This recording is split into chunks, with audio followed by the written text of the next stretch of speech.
Kita sudah berkali-kali melakukan proses seperti itu. Banyak perusahaan outsourcing yang akhirnya berakhir dengan dicabutnya izin operasionalnya, dengan dipidanakan pengusahanya. Karena jelas apa yang dilakukan oleh PT Tripurta Karmita adalah bentuk penghalang-halangan kebebasan berserikat, pengeberian hak buruh, kawan-kawan. Hidup buruh! Hidup buruh! Hidup buruh! Sikap kita sangat tegas. Mulai awal kita selalu mengedepankan kekeluargaan dalam melakukan proses pendampingan terhadap buruh. Walaupun proses itu berjalan lambat, baik itu dibantu oleh perangkat desa dari pihak kepolisian, tapi kita tetap mengapresiasi atas bantuan tersebut. Kami berharap bahwa ke depan akan ada perundingan lagi, tapi tidak dengan perusahaan outsourcing. Kita akan minta berunding dengan pemiliknya langsung, karena jelas perusahaan yang berdiri pegah di depan kita, kawan-kawan, adalah hasil dari keringat buruh, kawan-kawan.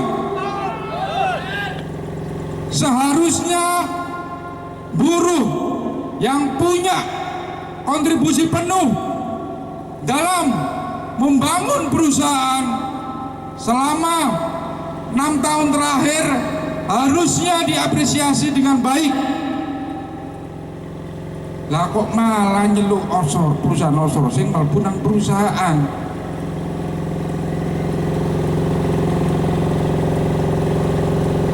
Ditambah lagi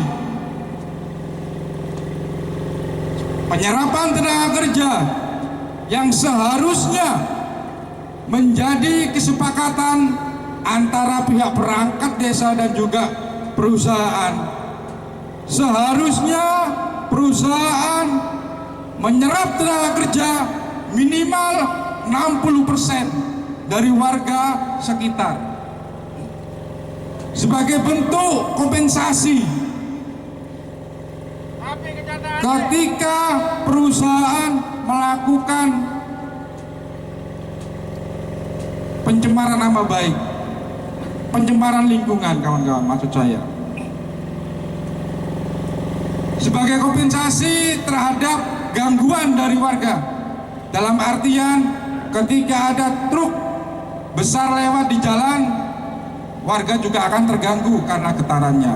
Itu adalah bentuk kompensasi bahwa seharusnya perusahaan harus bisa menyerap tenaga kerja minimal 60%. Tapi dari 200 buruh yang bekerja di dalam, cuma 20 orang dari warga Pening yang dipekerjakan.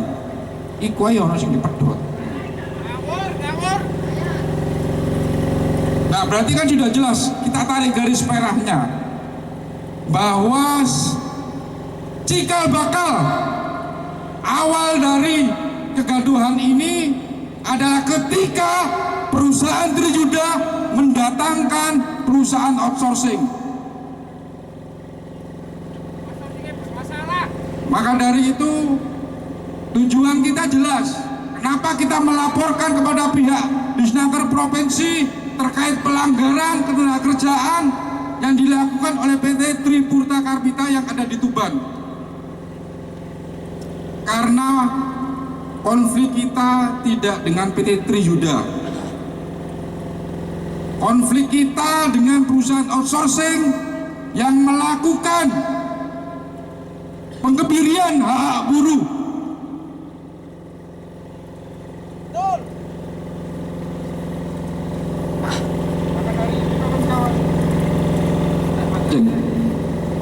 Maka dari itu kawan-kawan, jangan pernah lelah untuk berjuang, kawan-kawan.